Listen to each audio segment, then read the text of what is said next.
विज्ञान, प्राणी विज्ञान का ह्यूमन साइंस। ह्यूमन साइंस जो है प्राणी विज्ञान में आप देखेंगे जंतु जगत का वर्गीकरण भी किया जाता है, क्योंकि हम जो है वो जंतु जगत में आते हैं। क्लासिफिकेशन ऑफ एनिमल किंगडम उसमें हम आते हैं। और अगर मैं पेपर पॉइंट ऑफ व्यू से बात करूं, अग्निवीर पॉइंट ऑफ व्यू से बात करूं, तो यहां से निश्चित है 101% क्वेश्चन पक्का आएगा। ठीक है, क्वेश्चन क्या क्या आएगा, जैसे मेरा पूरा ये शरीर है, जो आपका पूरा शरीर है, उस पे आधारित क्वेश्चन जरूर पेपर में आएगा, पक्का आएगा। उसे समझेंगे। रट्टा तो हर कोई मार सकता है, रट्टा तो बात की बात है। कंटेंट बेस समझेंगे कि इसको कैसे बढ़िया से किया जाए। तो कहता है जंतु का वर्गीकरण संसार के समस्त जंतु जगत के दो उप जगतों में विभक्त किया गया है, एक कोशिकीय और बहुकोशिकीय। एक कोशिकीय ही संघ प्रोटोजोआ में रखे गए, जबकि बहुकोशिकीय प्राणी के 9 संघों में विभाजित है। अभी कहता है बहुकोशिकीय जो कितने में है, 9 में। एक किसमें है, प्रोटोजोआ। किसमें है, प्रोटोजोआ। एक कोशिकीय में जो आता है अमीबा, क्या आता है, अमीबा। अब ये कहता है स्टोरर यूजर के अनुसार जंतुओं का वर्गीकरण, कहता है संघ प्रोटोजोआ, उसका पेरिफेरा, उसके बाद संघ सेलिट्रेटा, उसके बाद है आपका एस्केलमेंथीज, उसके बाद है संघ एनिलिडा, संघ आर्थ्रोपोडा और मोलस्का, और साथ में इकाई नोमरेटा और संघ कॉर्डेटा। अगर आप इस यहाँ पे देखें, ये जो है बायो लैंग्वेज है और थोड़ी सी पढ़ने में अटपटी है, पेपर में ये चीज नहीं पूछी जाएगी। पूछेगा क्या, उस पर हम बात करेंगे। आगे कहता है कि संघ कॉर्डेटा के कुछ मुख्य वर्ग जो है, मत्स्य वर्ग है, एम्फीबिया वर्ग है, सरीसृप है, पक्षी वर्ग है, स्तनी है। अब यहाँ पे आप देखिए मछली वर्ग भी है, उसके साथ सरीसृप जो धरती पे चलते हैं। आप आगे पढ़ेंगे उभयचर, और उभयचर जो होते हैं वो जो ऊपर धरती के ऊपर चलते हैं। सरीसृप जो ऐसे जो है वो बिना पैर के सांप की तरह वो चलते हैं। आगे देखें एनिमल टिश्यू। एनिमल टिश्यू में पाए जाने ऊतकों में श्रेणियों में बांटा गया है, उपकला, संयोजी ऊतक, पेशी ऊतक और तंत्रिका ऊतक। ऊतक के ऊपर बात करेंगे, लेकिन यहाँ पे जो कॉन्सेप्ट है वो ऊतक का नहीं है।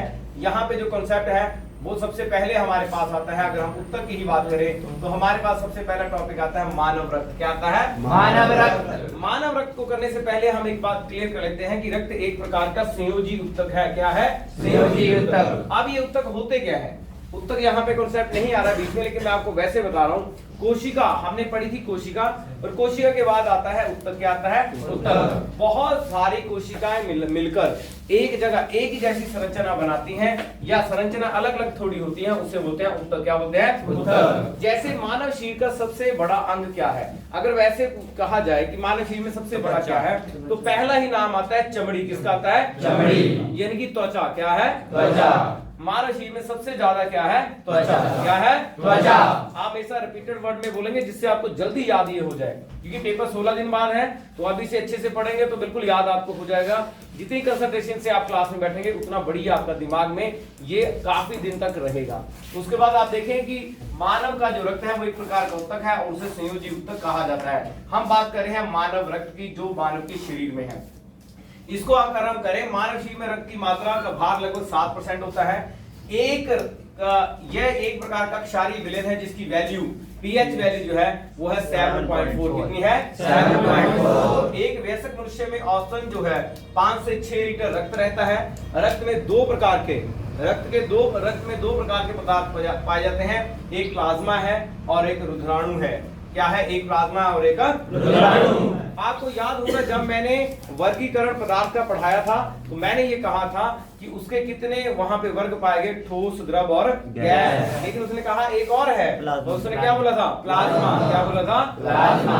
तो यहाँ रक्त में दो प्रकार के पदार्थ पाए जाते हैं, एक प्लाज्मा है और एक है रुधिराणु। सो इम्पोर्टेंट, प्लाज्मा जो है ये रक्त जो आजीविका तरल भाग होता है, रक्त का लगभग 60% भाग जो है वो क्या रहता है, प्लाज्मा। क्या रहता है, प्लाज्मा।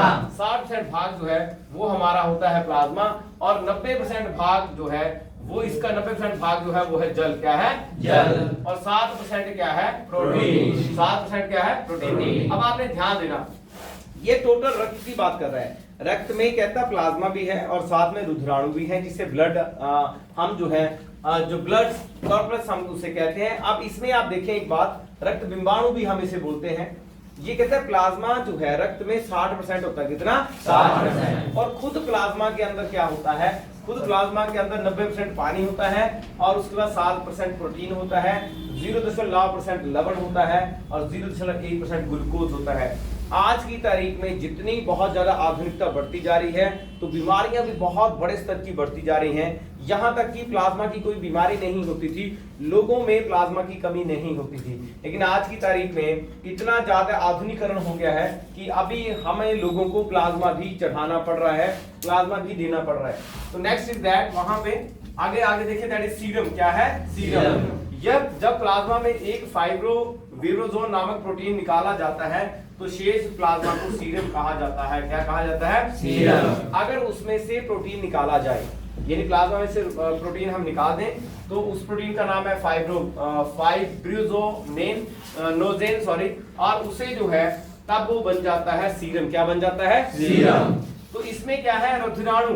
उसके बाद जो नेक्स्ट है, अब उसमें रक्त के साथ क्या है? रुधिराणु, ब्लड। ये रक्त का शेष 40% भाग है, इसमें 3 भागों में बढ़ता है ये, जिसके बारे में आपने सुना होगा। 3 भाग है इसमें, लाल कणिकाएं हैं, श्वेत कणिकाएं हैं और साथ में जो है रक्त बिंबाणु है। साथ में क्या है? रक्त बिंबाणु।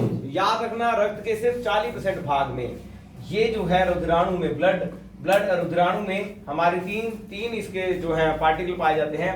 आरबीसी यानी कि red blood cell, WBC white blood cell और साथ में रक्त बिंबाणु। अगर मैं इसकी ही बात करूं, यहाँ पे काफी चीजें हैं जो है यहाँ पे बात करने के लिए, उससे पहले मैं इस पे बात करूं कि ये क्या काम करते हैं, तो चलो इस पे थोड़ा सा काम करते हैं। अभी कहता है कि जो आरबीसी है, ठीक है, अब आपको और थोड़ा बढ़िया तरीके से समझ में आएगा जब हम इसको थोड़ा एक पिक्चराइज तरीके से अगर हम इसे करेंगे तो यहाँ ये आपको पता लगेगा। अगर मैं रक्त के बिंबाणु की बात करूं, ये सामने आपके दिखाई दे रहा है एक फोटो, यहाँ पे जो ये संयोजी उत्तक है, रक्त जो है एक संयोजी उत्तक है, टिश्यू है इस तरह का। और इसमें क्या देखेंगे आप? देखेंगे हैं ये जो आपका पीला भाग जो है, ये लगभग ये जो है वो 60% है, इसे हम बोलते हैं प्लाज्मा। क्या बोलते हैं? प्लाज्मा। इसके अंदर भी जो है 90% क्या है? पानी है, 0.7% सॉरी 7% इसमें क्या है? प्रोटीन है और साथ में 0 पॉइंट समथिंग इसमें लवण है, साल्ट है। और यहाँ पे तो ये जो एरिया है ये सारे का सारा क्या है? हमारा प्लाज्मा। क्या है? प्लाज्मा। अब आप देखेंगे इसमें रेड ये जो येलो वाला है, ये वाला जो पोर्शन है येलो वाला, तो ये जो पोर्शन है येलो वाला, ये तो सारे का सारा क्या है? That is plasma. लेकिन जो रेड वाला है ये सारा, ये यहाँ पे क्या दर्शाता है? ये दर्शाता है यहाँ के ब्लड, ये दर्शा रहा है 40% जो रुधिर हमारे शरीर में है, ब्लड जो हमारे शरीर में है उसके ऊपर ये बात कर रहा है। तो ये कहता है कि यहाँ पे रेड ब्लड सेल है, व्हाइट ब्लड सेल है और साथ में प्लेट्स हैं। आपने सुना होगा RBC, that is the RBC red blood cell. आपके मुंह में लालगी है, आपके मुंह पर लालगी रहती है, काफी दिनों तक रहती है, ठीक है, और ये काफी लंबे समय तक जो है लाल आपकी ये दिखाई देती है। कितने दिनों तक रहती है? कम से आरबीसी की उम्र कितनी होती है? 120 दिन। यानी कि जो आपने खाया उसमें जो आरबीसी बना उसकी जो लाइफ है वो कितनी है? 120 दिन। कितनी है? 120 दिन। ये 120 दिन है और यहाँ पे ये 120 दिन है यहाँ पे।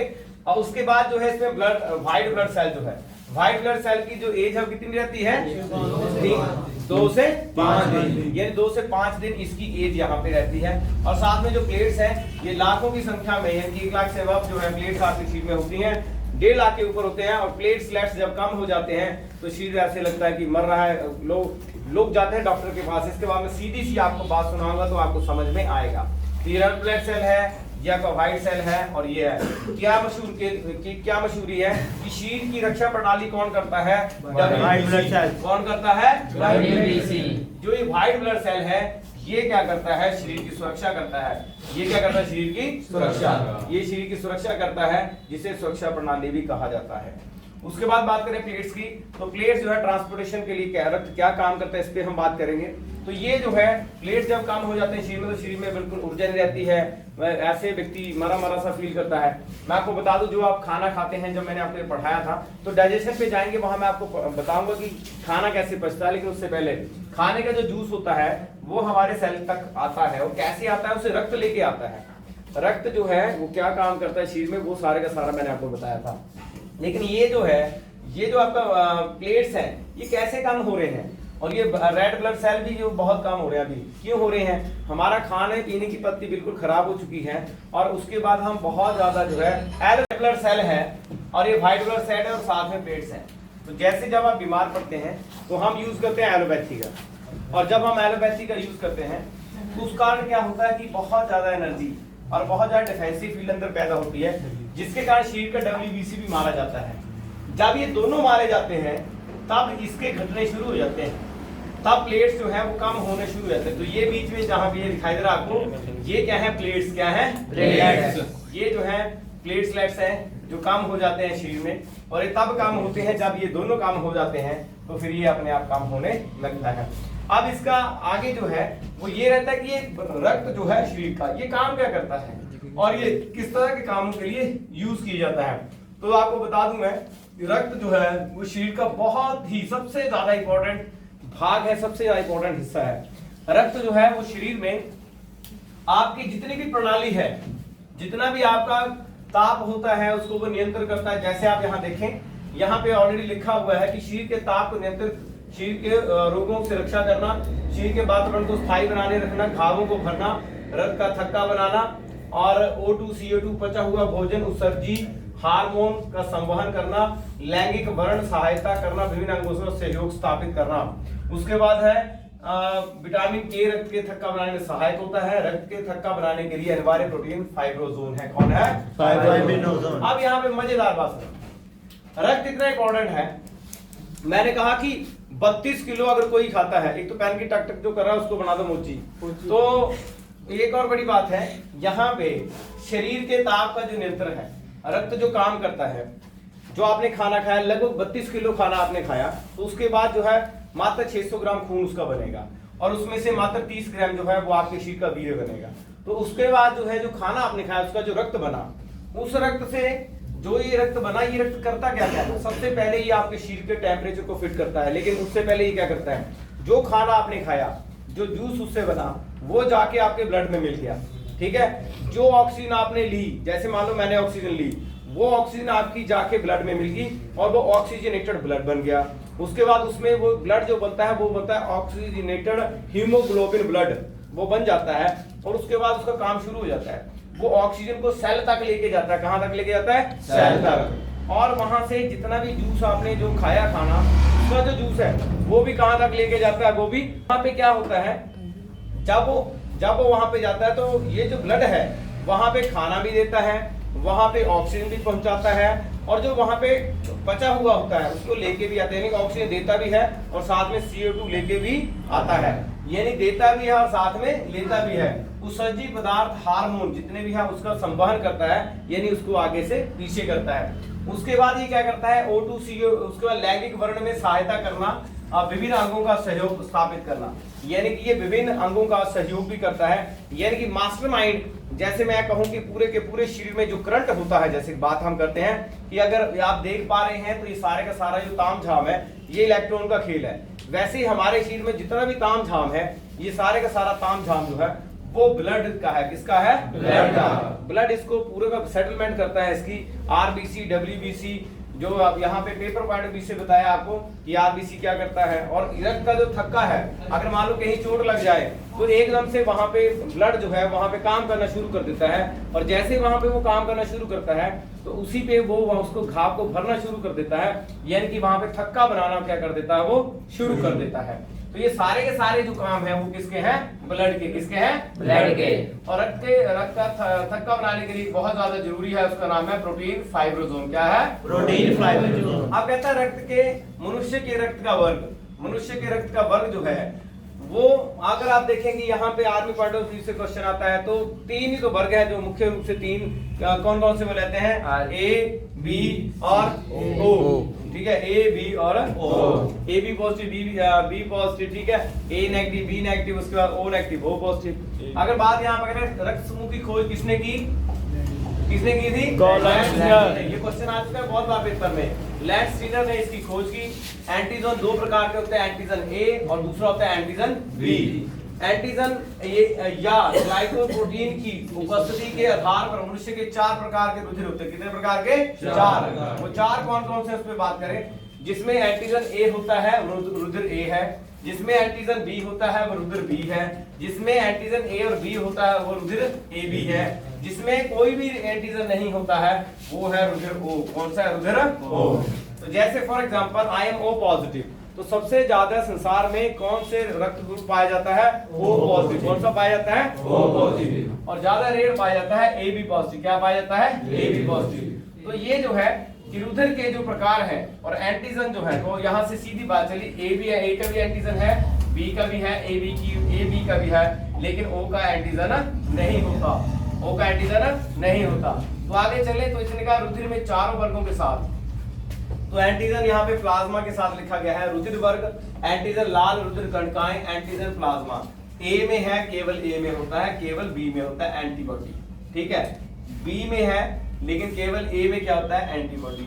अभी उसे उल्टा लिखा गया है। अब इसका मतलब क्या हुआ कि बात यह है कि सर्वग्राही और सर्वदानर, अगर आपको याद होगा तो एक बात याद आती है, किसी एंटीजन की उपस्थिति में एक विपरीत प्रकार का प्रोटीन रुधिर प्लाज्मा में पाया जाता है और इसको एंटीबॉडी कहते हैं। जो दो प्रकार का होता है, antibody A and antibody B. कहता है कि जिस प्रकार का रक्त जो आपके अंदर होता है उसके उल्टा वहां पे क्या होता है? प्लाज्मा। क्या होता है? प्लाज्मा। प्रोटीन रुधिर में उससे विपरीत जो है एक जो रुधिर प्लाज्मा जो उसमें पाया जाता है। यहाँ एक बात समझने वाली ये है कि अगर पेपर पॉइंट ऑफ व्यू से बात करें तो यहाँ पे जो क्वेश्चन पूछा जाता है वो ये पूछा जाता है कि जो आपका रक्त है, अगर हम रक्त की ही बात करें तो रक्त जो हमारा है उसमें सर्वग्राही जो है वो कौन सा है? और सर्वदानी कौन सा है? सर्वदानी जो है वो है ओ। कौन सा है? ओ। और सर्वग्राही कौन सा है? A B. कौन सा है? A B. ये क्वेश्चन पेपर में आ चुका है इसलिए मैंने आपको बोला। तो ये था हमारा रक्त। क्या था? रक्त। मैंने रक्त के बारे में सारा सिस्टम आपको समझाया, रक्त पे क्वेश्चन कैसे बनता है वो आपको बताया। आरबीसी रेड ब्लड सेल रखते हैं, उसकी उम्र जो 120 दिन होती है और उसकी जो कब्र ग्रह जो कही जाती है वो है लीवर। कहाँ कहा जाती है? लीवर। लीवर को उसकी कब्र कहा जाता है आरबी सेल की। ठीक है, ये क्वेश्चन बहुत बार पेपर में आ चुका है। जो लाइन मैंने आपको अभी बोली कि आरबीसी की कब्र कहाँ पर है, तो वो बोलते हैं लीवर। कहाँ बोलते हैं? लीवर। लीवर। लीवर को हिंदी में क्या बोलते हैं? यकृत। क्या बोलते हैं? यकृत। शरीर की सबसे बड़ी ग्रंथि कौन सी है? यकृत। कौन सी है? यकृत। इसके बारे में आगे पढ़ेंगे हम। तो उसमें रक्त के बारे में सारा आपको पढ़ाया गया। नेक्स्ट टॉपिक है हमारा, वो है हमारा जो टॉपिक अगर हम वैसे बात करें तो परिसंचरण तंत्र के बारे में हमने पीछे पढ़ा। परिसंचरण तंत्र के अंदर ही जो है वो ब्लड सर्कुलेशन आता है। अगर वैसे बात की जाए तो क्या क्या हम पढ़ सकते हैं यहाँ पे, हम उस पर भी बात करेंगे। लेकिन सबसे पहले हम अभी जो टॉपिक है वो है आपका मानव तंत्र, उसके बारे में पढ़ेंगे। मानव शरीर के तंत्र में डाइजेस्टिव तंत्र जो है, अंतःकरण है, पाचन है, अवशोषण है, स्वांगीकरण है, मल त्याग है। यानी कि खाना है और निकालना है, खाना है और निकालना है। लेकिन एक चीज बीच में छूट गई, वो है पचाना है। क्या है? पचाना है। खाना है, पचाना है और निकालना है। तो इसे बोलेंगे मानव शरीर के तंत्र। क्या बोलेंगे? मानव शरीर के तंत्र। इसमें क्या है आप देखें तो सबसे पहले जब हम खाना खाते हैं, और मैं आपको पिक्चराइज करूंगा तो आपको थोड़ा और अच्छा वहां से समझ आएगा। अगर आप इस तंत्र को देखें, मानव शरीर के तंत्र को, ये आपके सामने एक मानव का जो तंत्र है, जो आपका मानव पाचन तंत्र है वो आपको यहाँ पे दिखाई देगा। यहाँ आप कुछ चीजें देखें। मानव तंत्र में सबसे पहले यहाँ मुंह की बात की गई है। मुंह में आपने अभी डाला रसगुल्ला। क्या डाला? रसगुल्ला। अब ये रसगुल्ला कहाँ पे गया और इसने क्या काम किया, इस पे बात करते हैं। जैसे ही आपने यहाँ पे मुंह में डाला, वहीं से आपके बहुत ज्यादा सलाइवा निकल गया मुंह से। यानी मुंह में बहुत ज्यादा सलाइवा होता है। लगभग 1400 तरह के लार्वा जो है हमारे मुंह से डिफरेंट टाइप्स के ये निकलते हैं। और वो जो निकलता है ये रसगुल्ले का अलग से निकलेगा। अगर आप कुछ और खाते हैं, जैसे मान लो आप चाय पीते हैं तो चाय का लार्वा अलग से निकलेगा। यानी अगर आप समोसे खाते हैं तो समोसे का अलग से निकलेगा। अगर आप खाना खाते हैं तो उसका अलग से निकलेगा। अगर आप फल खाते हैं तो उसका सलाइवा अलग से निकलेगा। जिस तरह का आप खाते हैं वैसा ही लार्वा मुंह में बनता है। यानी कि कुछ चीजों का पाचन मुंह से ही शुरू हो जाता है और कुछ चीजों का पाचन जाके सीधा कहाँ पे होता है? पेट में। कहाँ पे होता है? पेट में। तो जब यहाँ पे जब ये अंदर गया तो मुंह में गया, मुंह में आ गया लार्वा, तो ये मुंह की गुहा है, मुंह में गया। उसके बाद ये चला गया ग्रसनी। यहाँ पे आपकी ग्रसनी है, ये कर्णपूर्ण संधि यानी कानों के साथ इसका हल्का सा यहाँ पे टचअप है। और यहाँ पे आप देखें अधोजम और अधोजिहा ग्रंथियां, यहाँ पे ये इसने बताए हैं कि ये ग्रंथियां जो है जो वहां पे लार्वा निकालने में सहायक होती है। उसके बाद आप देखें तो ये सीधा एक लंबी यहाँ पे ग्रसनी है, ये ग्रसनी है पूरी की पूरी, और इस ग्रसनी के माध्यम से ये जो है हमारा ये वाला हिस्सा जो है वहां पे पहुंच गया। और आप देखें रसगुल्ला जाता जाता हमारा यहाँ पर आ गया। जैसे वो यहाँ पर आया तो यहाँ पे एक ऐसे आपको ऐसा डब्बा सा ऐसा दिखाई देता है जिसका नाम क्या है, क्या है यहाँ पे लीवर, क्या है अमाशय। आप इसे बोलते हैं अमाशय, क्या बोलते हैं अमाशय। ये है अमाशय, क्या है अमाशय। अमाशय में चला गया और वहां पे ये जो है जब ये इसके अंदर जा रहा तो यहाँ पे एक ग्रंथि है हल्की सी, इसका नाम पित्ताशय, क्या है पित्ताशय। और इसके ऊपर जो ये पूरी की पूरी ग्रंथि आपको दिखाई दे रही है ये जो है आपका यकृत, ये क्या है यकृत। ये वाला जो पार्ट है ये क्या है यकृत, ये यकृत है। आप देखेंगे, आप इस यकृत को देखें, उसके साथ बिल्कुल नीचे क्या लगा है पित्त, क्या लगा है पित्त, यानी कि नीचे पित्त लगा है। अब ये करता क्या है, आपने एक रसगुल्ला खाया, वो मुंह में गया, लार्वा निकला मुंह से, वो साथ में इसको साथ में ले गया और यहाँ पे जहां पे अमाशय में जाएगा तो अमाशय के साथ यहाँ पे एक लगा है सबसे बड़ी ग्रंथि जो है वो वहां पे लगी है जिसका नाम लीवर है, क्या है लीवर। बहुत सबसे ज्यादा इंपॉर्टेंट अगर कोई चीज है पाचन तंत्र में तो पहले नंबर पे उसका नाम है लीवर, क्या है लीवर। जो आपका सारा खाया होता है वो उसको पचाने में बहुत ज्यादा सहायक होता है और लगभग यहाँ पे बहुत ज्यादा रसायन के फॉर्म में यहाँ से निकलता है। जो यहाँ से निकलता है वो यहाँ पे एक थैली लगी होती है जिसका नाम होता है पित्ताशय, क्या नाम होता है पित्ताशय। यकृत बार बार एक लिक्विड वहां से छोड़ता है और वो जाके ग्रंथि में भर जाता है और उसे हम बोलते हैं पित्ताशय, क्या बोलते हैं पित्ताशय। और पित्ताशय जो ग्रंथि है उसके अंदर जो भरा होता है उसे बोलते हैं पित्त, क्या बोलते हैं पित्त। वो क्या करता है, वो जो आपका जो आपने रसगुल्ला खाया, जो भी आपने खाया, वो उसको पचाने में सहायता वहां पे करता है। और जब ये इसको सहायता करता है, आप देखेंगे इसका मुख्य कारण क्या होता है। मान लो आपने बहुत ज्यादा खा लिया, लगातार हम क्या करते हैं कि बहुत ज्यादा खा लेते हैं, जितना भी हम ओवर ईटिंग करते हैं सबको डाइजेस्ट कौन करता है, लीवर। कौन करवाता है, लीवर। अगर आपने जरूरत से ज्यादा खा लिया, लेकिन फिर भी इसकी भी एक जो है एक समय है, इसकी भी एक मान लो एक रूपरेखा है जो वहां पे ये दर्शाती है कि इसकी भी एक लिमिट है, एक पचाने की, एक काम करने की।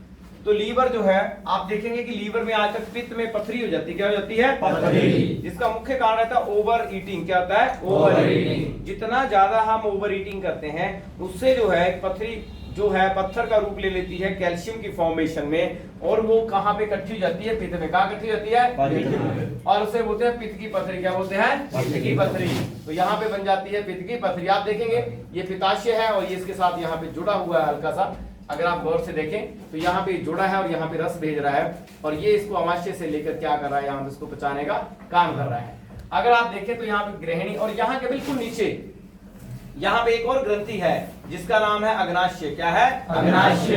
अब ये अग्नाशय क्या करता है, ये तो एक तरह का रसायन छोड़ता है जिससे पचने में क्या होगा, क्रिया चलेगी। अग्नाशय क्या करता है, अमाशय के अंदर जो ऊपर जो अग्नाशय जो होता है एक तरह की आग होती है और अग्नाशय से एक तरह का क्या कहते हैं हार्मोन निकलता है जिसे हम इंसुलिन भी कहते हैं, क्या बोलते हैं इंसुलिन। जिसकी कमी से बहुत बड़ा रोग होता है जिसके बारे में आजकल हम पढ़ते हैं, जिसे बोलते हैं शुगर, क्या बोलते हैं शुगर। दोस्तों यहाँ से अगर इसकी कमी हो जाती है तो बोल देते हैं कि बंदे को क्या हो गई है, शुगर। क्या हो गया है, शुगर। क्योंकि उसके अंदर जो है अग्नाशय के अंदर जो है यहाँ पे अग्नाशय के अंदर यहाँ पे उसका जो बाइल सिस्टम जो है वो वहां पे इंसुलिन छोड़ना कम कर देता है, यानी कि इंसुलिन की वो जो मात्रा है वो कम छोड़ता है। इसके कारण क्या होगा, यहाँ पे इसकी कमी से, अब क्वेश्चन भी आता है कि इंसुलिन की कमी से कौन सा रोग होता है, मधुमेह, जिसे हम शुगर बोलते हैं। अब ये क्या करता है, मान लो ये भी चला गया, अब यहाँ पे इसने भी काम कर दिया। अग्नाशय के बाद ये जो है वो हमारा चला गया बिल्कुल नीचे, जिसका हमने वहां पे नाम दिया अवरोही बृहदंत, क्या दिया और दूसरी तरफ दिया आरोही बृहदंत, क्या दिया आरोही। यानी अगर बात करें तो छोटी आंत और बड़ी आंत, छोटी आंत और बड़ी आंत। छोटी आंत में, बड़ी आंत में, छोटी आंत में खाना बचता है, बड़ी आंत में खाना अमाशय से बाहर जाता है। छोटी आंत की लंबाई लगभग 1 कुछ मीटर होती है, 1.7, और बड़ी जो होती है उसकी लगभग 6 मीटर के करीब करीब उसकी लंबाई होती है। क्योंकि लगभग जो है हमारे पेट के अंदर जो आंत होती है उसकी कुल लंबाई लगभग 7 मीटर के लगभग होती है। इतनी लंबी होती है जिसमें खाना हमारा यहाँ से जाता है और धीरे धीरे धीरे हमारे से पेट में घूमता है और एडजस्ट होता है। ज्यादा खाएंगे पेट फूल जाएगा, ठीक है। और उस पेट में जैसे मान लो 10 आपने एक रोटी खाने दी, आप 4 खा गए तो वो भी कहीं ना कहीं जाके एडजस्ट होगी और आपका पेट फूल जाएगा। वो एक रबड़ की उसकी तरह वो होता है। आगे आप बात करें तो वहां पे जो है मलाशय है, नीचे गुदा है, और यही इसी का लास्ट का भाग कहाँ पे जुड़ता है, जाके गुदा के अंदर जुड़ता है। और गुदा में यहाँ पे अगर कोई प्रॉब्लम रहती है तो उसका नाम होता है कॉन्स्टिपेशन। क्या होता है उसको? कॉन्स्टिपेशन। सभी बीमारी का कारण यहीं से पैदा हो जाता है, कॉन्स्टिपेशन से। आप पत्थर खाएं, जो मर्जी खाएं, अगर वो आपको पचता है तो वो ठीक है, नहीं पचता है तो वो पक्का वहां पे बीमारी पैदा करेगा। क्या बीमारी करेगा? क्या पैदा करेगा? बीमारी। तो ये पाचन तंत्र के बारे में हम पढ़ने जा रहे हैं। पाचन तंत्र की मैंने हल्की सी पिक्चर जो है वो आपको इसके माध्यम से बताई मैंने कि कैसे काम करता है। सबसे पहले हम बात करें अमाशय की। स्टोमक, अमाशय में भोजन लगभग 4 घंटे रहता है। कितने घंटे रहता है? 4 घंटे। भोजन में अमाशय में पहुंचने के लिए फाइलोक्रोनिक ग्रंथि से जठर रस जिसकी हम बात कर रहे थे, हल्का पीला रंग जो वहां से पित्त से निकलता है वो उसका रंग होता है हल्का पीला। क्या होता है? हल्का पीला। और ये अमाशय में निकलने वाले जठर रस में एंजाइम होते हैं जिसे पेप्सिन और रेनिन कहते हैं। क्या होते हैं? पेप्सिन और रेनिन, जो कि पाचन क्रिया में क्या करते हैं? सहायता। क्या करते हैं? सहायता। तो आप याद रखें, एंजाइम में पेप्सिन और रेनिन क्या करते हैं? सहायता। उसके बाद आ जाएगा पक्वाशय। भोजन में पक्वाशय पहुंचने में सर्वप्रथम यकृत से निकलने वाले बाइल सिस्टम आकर मिलता है, जिस पित्त क्षारीय होता है और भोजन में अम्लीय क्षार बनाता है। हम बात करेंगे अभी पीछे, अमाशय में सबसे पहले खाना गया और उसने कहा कि अमाशय से निकलने वाला जठर रस, वो मैं थोड़ा सा स्प्लिट करके वहां पे, जो अमाशय से जो जठर रस निकलता है उसमें एंजाइम होते हैं, उसका नाम है पेप्सिन और रेनिन। जैसे भी खाना थोड़ा और नीचे जाता है तो वहां पक्वाशय जो है काम करता है, भोजन को पक्वाशय में पहुंचने वाली सर्वप्रथम यकृत से निकलने वाली पित्त रस आकर मिलता है। पित्त रस क्षारीय होता है और भोजन में अम्लीय को क्षारीय बना देता है। कि अगर आप, इसलिए कहते हैं कि बहुत ज्यादा एसिडिक भोजन हमें नहीं करना चाहिए, बहुत ज्यादा तीखा और बहुत ज्यादा हमें खट्टा नहीं खाना चाहिए, क्योंकि उससे जो होता है बहुत ज्यादा एसिडिक फॉर्म हमारे चीज में हो जाती है। उसको काम कौन करता है? पित्त। कौन करता है? पित्त। तो कहता है कि अग्नाशय से, अब ये क्षारीय बनाता है। आगे क्या कहता है? यहाँ अग्नाशय से अग्नाशय रस आकर भोजन में मिलता है। इनमें इससे 3 प्रकार के एंजाइम होते हैं। कितने प्रकार के? 3। एमाइजेल और लाइवेज क्या होते हैं? लाइवेज। ये यहाँ से निकलते हैं और एक भोजन के आगे उसमें मिलते हैं। अब सबसे पहले वहां पे आती है छोटी आंत। यहाँ भोजन के पाचन की क्रिया पूर्ण होती है, पचे हुए भोजन का अवशोषण होता है और इसमें माल्टोज, इरोपिसिन, सुक्रेज, लैक्टेस और लाइपेज, ये सारे के सारे एंजाइम इसमें मिले होते हैं। तो सबसे पहले कहाँ गया वो? अमाशय में। अमाशय के बाद वो कहाँ पे गया? पक्वाशय में। पाचन, जहाँ पे पकेगा भोजन, पक गया, पकने के बाद सब उसके बाद कहाँ पे जाएगा? छोटी आंत। कहाँ पे जाएगा? छोटी आंत। जहाँ पे जाके वो और पचेगा और उस जो आपने रसगुल्ला खाया था उसका वो वहां पे क्या निकालेगा? जूस। क्या निकालेगा? जूस। तो जूस निकालने के लिए क्या क्या काम करेगा?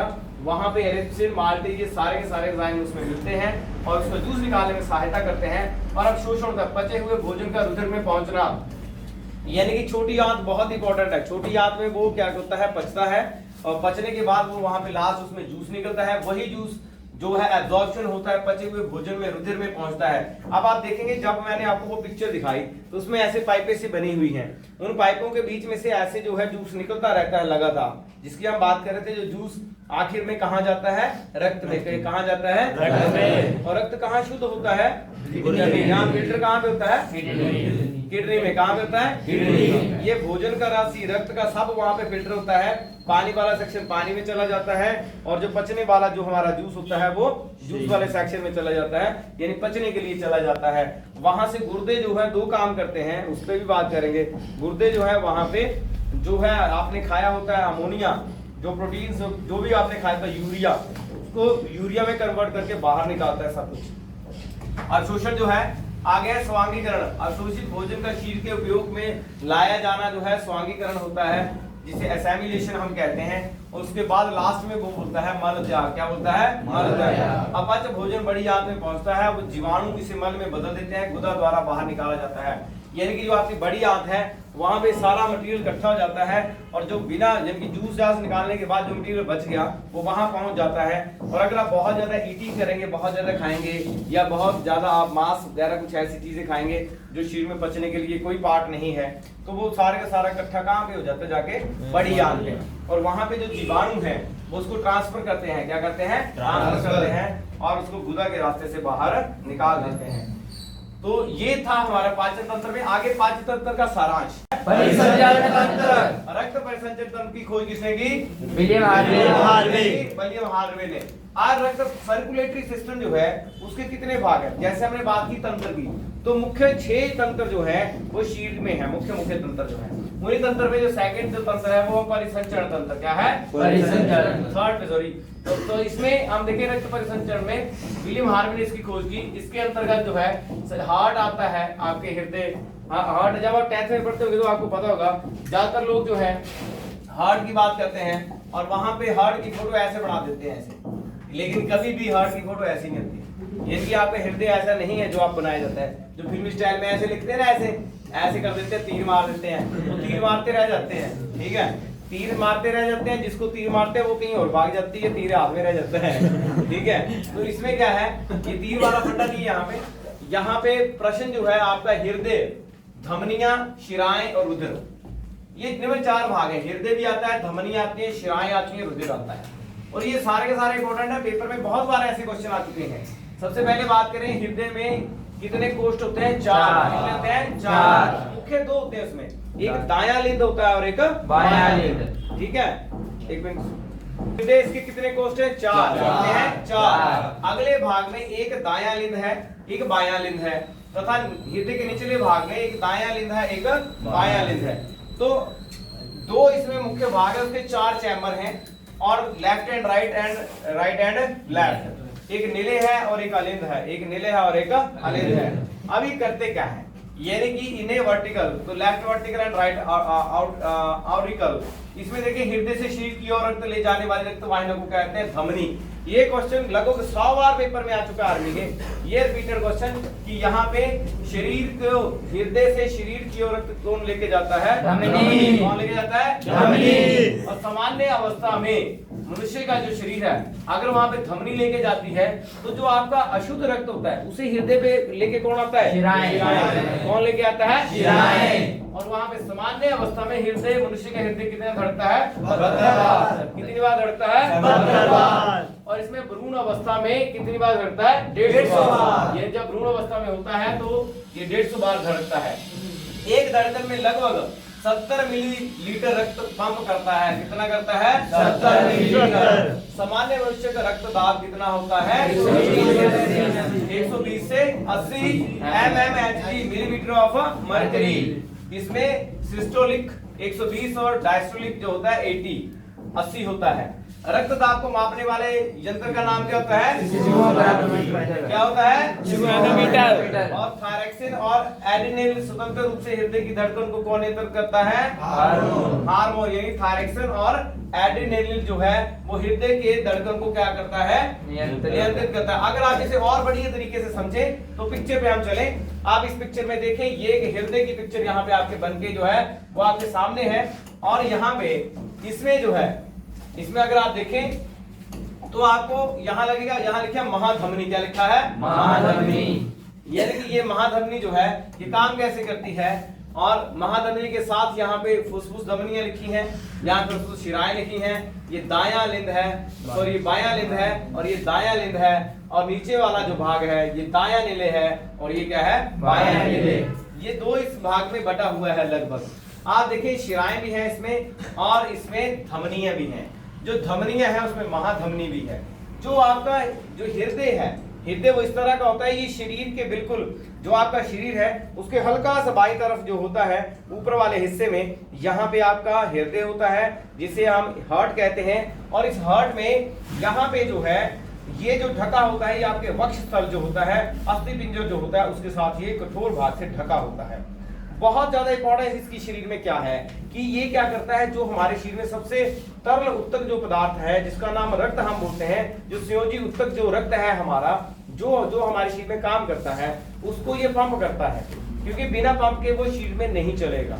यानी कि लगातार ये पंप कर रहा है। आपका जो एक ऐसा अंग जो कभी रुकता नहीं है उसका नाम है हार्ट। क्या है? हार्ट। हार्ट कभी रुकता नहीं, सोए है जागे है, ये चलता ही रहेगा। अब ये हार्ट में करता क्या है?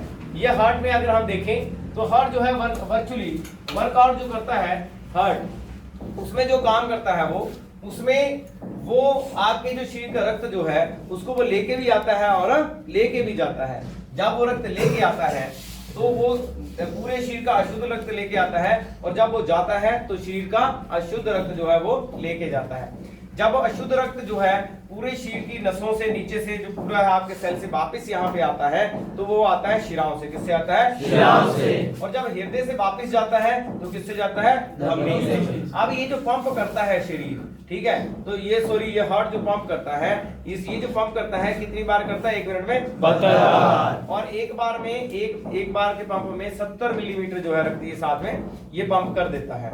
और ये जो हृदय जो धड़कने की जो इसकी स्पीड रहती है वो तो 72 मैंने बताया आपको।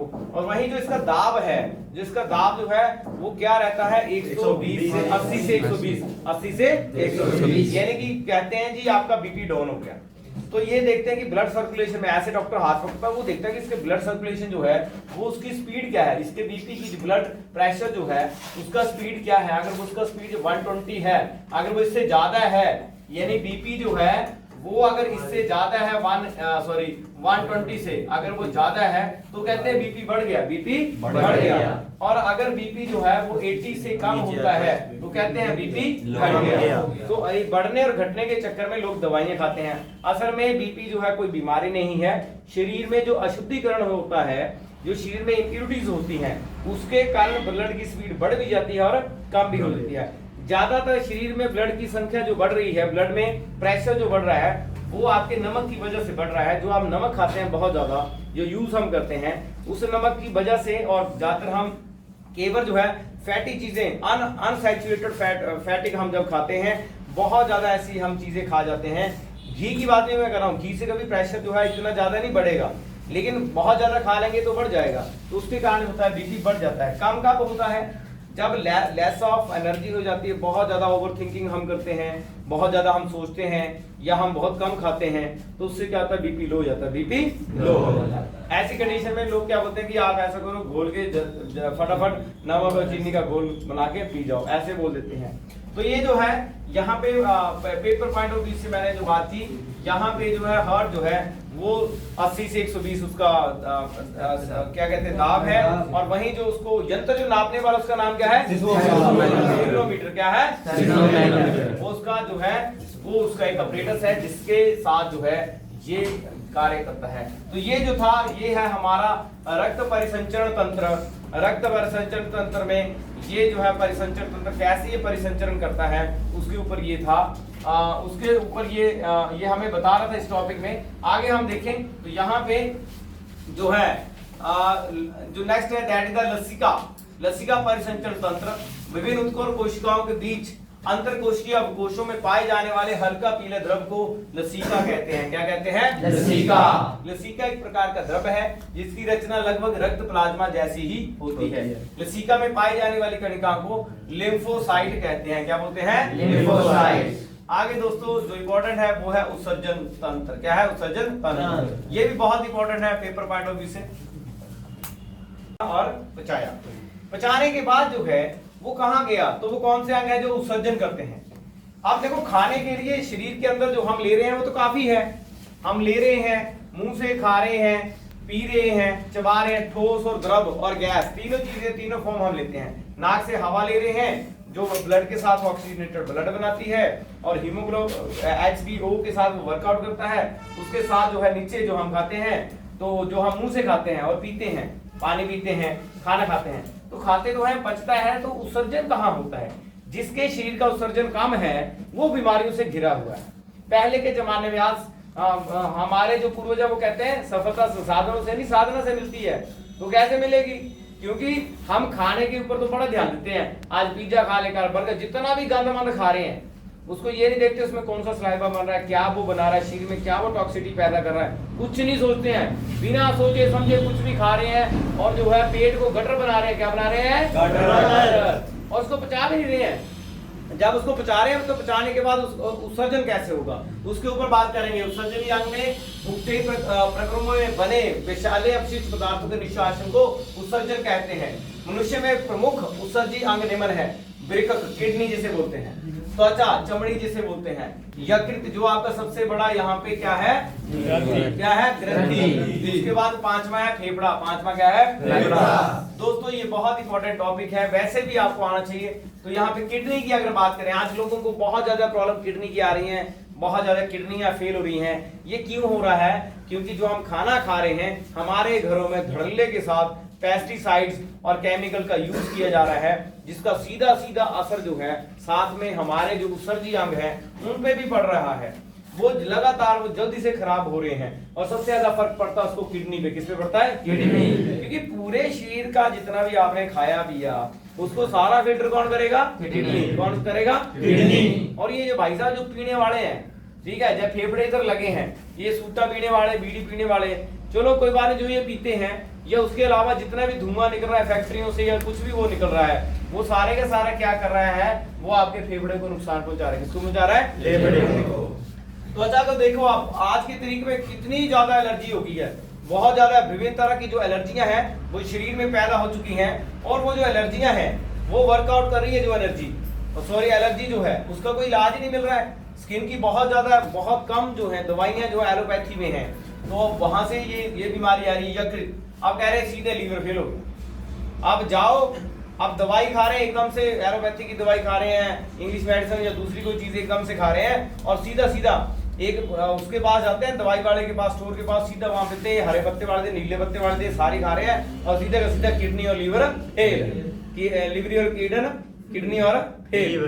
अब इसका सबसे बड़ी बात है, ये यहाँ एक लड़का बैठा, इसी के गांव का एक लड़का था, उसने गोली खा ली, कहीं काम करता था और उसने सिर्फ एक गोली खाई, उसके कारण उसका जो 4 साल वो ठीक नहीं रहा। इसके गांव के बिल्कुल ऊपर वो गांव है, लड़का वो 21 साल की उम्र में उसने गोली खाई थी और उसका पैनक्रियास खराब हो गया। उसके बाद वो लगभग 24-25 साल की उम्र में उसकी मृत्यु हो, वो मर भी गया, लेकिन वो ठीक नहीं हो पाया। कारण सिर्फ इतना था कि जो उसका उत्सर्जी अंग था वो खराब हो चुका था। वो क्या हो चुका था? खराब। तो यहाँ पे आप देखें कि वर्कियों में प्रति मिनट औसतन वृक्क जो है, जो आपकी किडनी है, लगातार प्रति औसतन 125 मिलीलीटर अर्थात दिन भर में 180 लीटर रक्त का संपादन होता है, निष्पन्द होता है। इसमें 1.45 लीटर मूत्र रोजाना बनता है। बहुत ही इंपॉर्टेंट चीज है ये। वैसे ही अगर मैं बात करूं, वैसे ज्ञान आपको मैंने पहले कहा है, अगर आप आनंद के लिए पढ़ोगे, ज्ञान अर्जित करने के लिए पढ़ोगे, तो आपका जो रिटन टेस्ट है वो पक्का, कोई भी कॉम्पिटिटिव एग्जाम आप पक्का क्वालिफाई होगा। लेकिन अगर आप सिर्फ रट्टा फाइट पढ़ोगे, बिना समझे रट्टा मारोगे, तो वो तुक्का है, वो सफलता नहीं, वो तरह का तुक्का है। लग गया तो सफल, नहीं लगे तो फेल, नहीं लगा तो फेल। तो यहाँ पे ये जो किडनी है ये लगभग 125 मिलीलीटर था दिन भर में 180 लीटर जो क्या है रक्त का निस्पंदन फिल्टर करती है। 180 लीटर मायने रखता है, इतनी तगड़ी मोटर है, चलती रहती है। उसके बाद इसमें 1.45 लीटर यानी कि कम से कम 1.25 लीटर डेली क्या बनता है? मूत्र। क्या बनता है? मूत्र। और उसके बाद सामान्यतः मूत्र में 95% जल होता है, 2% लवण होता है और 2.7% क्या होता है? यूरिया। क्या होता है? यूरिया। और यूरिक और साथ में यूरिक अम्ल। मूत्र का रंग हल्का पीला उसमें उपस्थित वर्णक यूरोक्रोम के कारण होता है। ये क्वेश्चन वैसे भी यूरोक्रोम के कारण होता है। मूत्र में मूत्र अम्लीय होता है, इसका पीएच मान क्या होता है? 6। क्या होता है? 6। वृक्क में बनने वाली पथरी कैल्शियम ऑक्सलेट होती है। क्या होती है? कैल्शियम, यानी कि किडनी की पथरी। किसकी पथरी? किडनी की।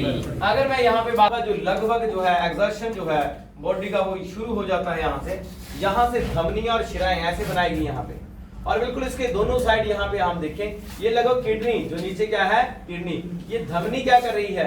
धमनी जो है वो ऊपर से ये रक्त लेके आ रही है और वो किस पे जा रहा है? आपके किडनी पे। किस पे जा रहा है? किडनी पे। और शिरा जो है वापस यहाँ से शिरा जो है वापस यहाँ से लेके जा रही है और महाधमनी जहाँ पे रक्त लेके आ रही है। अगर आप देखें इसको तो शिराओं में जो बहने वाला रक्त कौन सा है? अशुद्ध, वो फिल्टर हो रहा है यहाँ पे आके। और दूसरा क्या है? जो शुद्ध रक्त है वो किसमें है?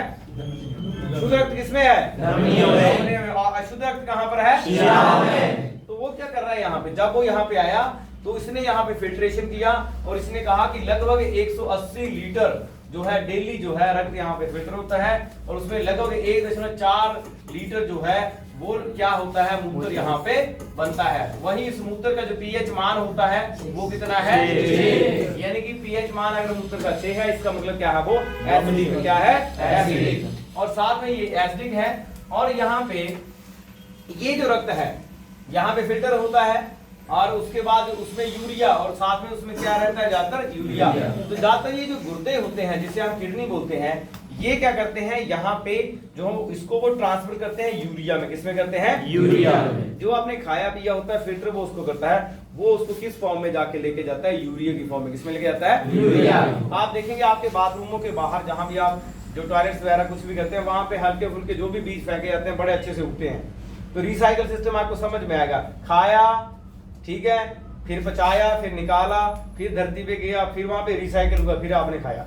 ठीक है, मैं नहीं कहता कि वही फॉर्म है। द ट्रांसपोर्ट आपने पढ़ा, energy can neither be gated nor be destroyed, it can change, it can change. तो यहाँ पे इस फॉर्म या एक्सर्शन में आप देखें। दूसरा एक्सर्शन में और चीजें, यहाँ पे त्वचा भी बोला, क्या बोला, त्वचा।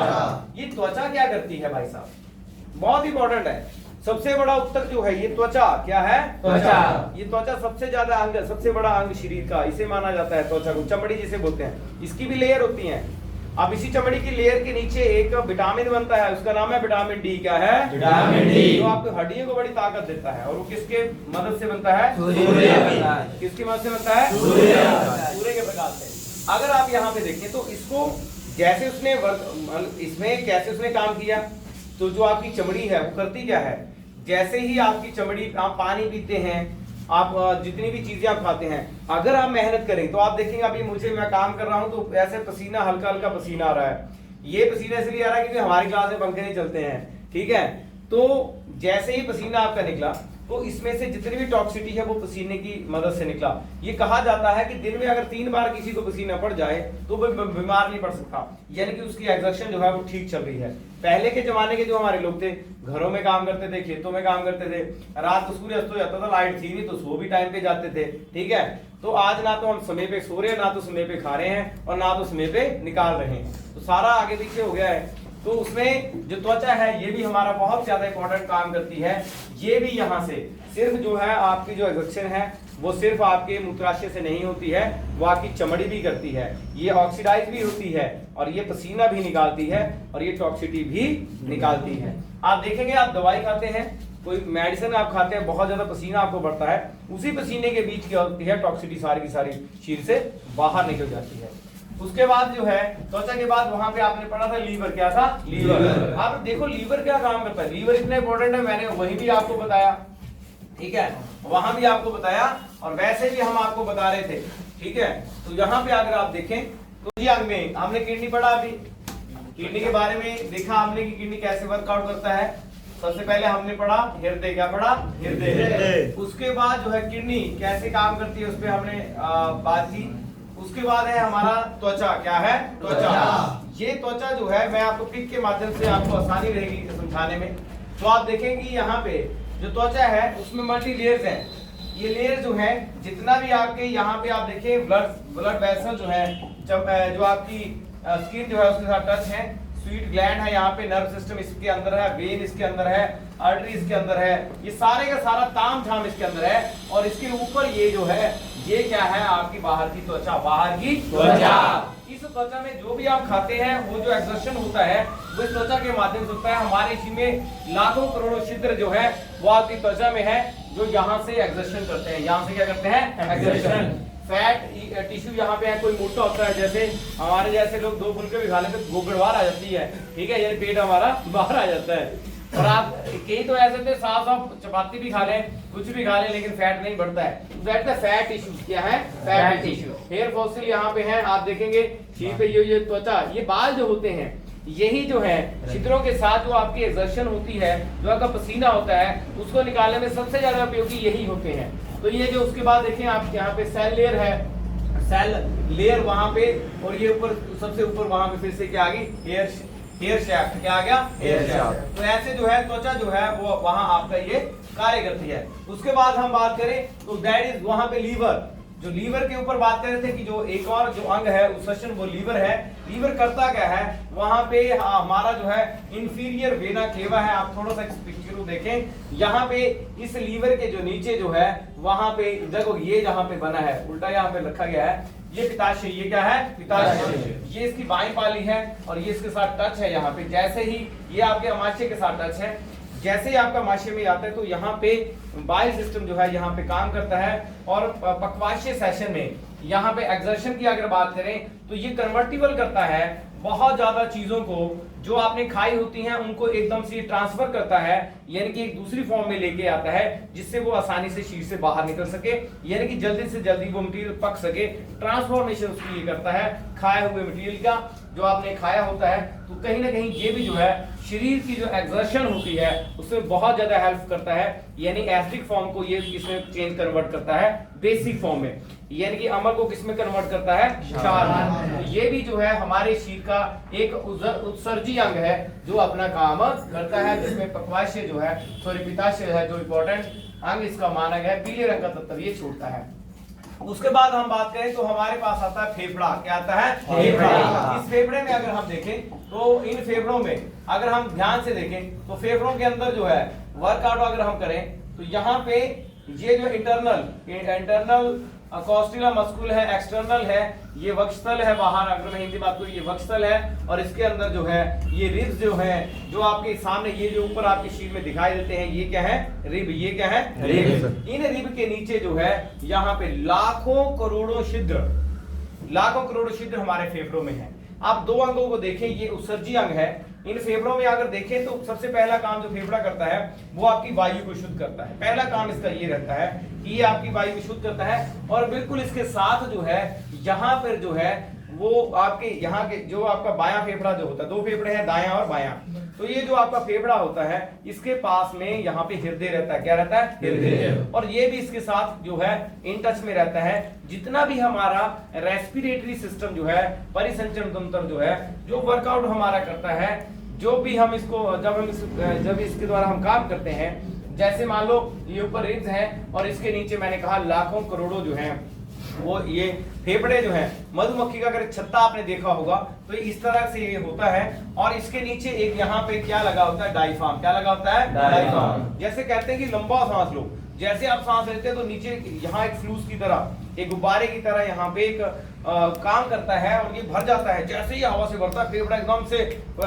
जो है हवा में आते हैं। क्यों ऐसे बोलते हैं कि फेफड़े के वो सारे के सारे क्षेत्र खुल जाएं, जिसको आपको पूरी मात्रा में ऑक्सीजनेटेड ब्लड मिले। क्या मिले, ऑक्सीजनेटेड ब्लड। तो ऑक्सीजनेटेड जो ब्लड है वो आपका फेफड़ों के माध्यम से मिलता है, और जो रक्त जो है वो फिल्टर जो होता है वो कहाँ पे जाके होता है, किडनी पे। कहाँ पे होता है, किडनी पे। फिल्ट्रेशन जो है वो रक्त की कहाँ पे होती है, किडनी पे। और रक्त शुद्ध कहाँ होता है, फेफड़े पे। कहाँ पे होता है, वो रक्त जो शुद्ध है उसका शुद्धिकरण का प्रोसेस जो है वो किडनी में भी शुरू होता है, और जाके यहाँ पे ऑक्सीजनेटेड ब्लड जो है वो यहाँ पे मिलता है। रहा साहा जो है वो यहाँ पे वर्कआउट होता है। ठीक है, जिसकी ये हम बात कर रहे थे कि थोड़ी देर पहले कि रक्त जो है कहाँ पे ये शुद्ध होता है, उसी के चलते तो ज्यादातर ये क्वेश्चन कॉम्प्लिकेशन में आता है। तो रक्त शुद्ध कहाँ होता है, ये लगातार आपने किताब में पढ़ा। कहाँ या वो क्या लिखा था, फेफड़ा। फेफड़ा क्या था, गुर्दा। क्या लिखा था, गुर्दा। वो गुर्दे में होता है। और फेफड़ों में मुख्य रूप से क्या शुद्ध होती है, वायु होती है, वायु। हम ऑक्सीजन ले रहे हैं तो डायफ्राम नीचे लगा है, वो एकदम से उसका गुब्बारा फूलता है और वो छिद्रों को वो खोलता है। तो ये भी कहीं ना कहीं ये सारा जो है लंग्स जो है जो आपका यहाँ पे काम करते हैं। तो हमने अभी पढ़ा उत्सर्जी अंग के बारे में। उत्सर्जी अंग के बारे में हमने पढ़ा कि वहां पे 5 जो अंग हैं जो यहाँ पे जो है हमारा उत्सर्जन क्रिया में कार्य करते हैं। उसके जो नेक्स्ट टॉपिक है वो हम आगे बढ़े।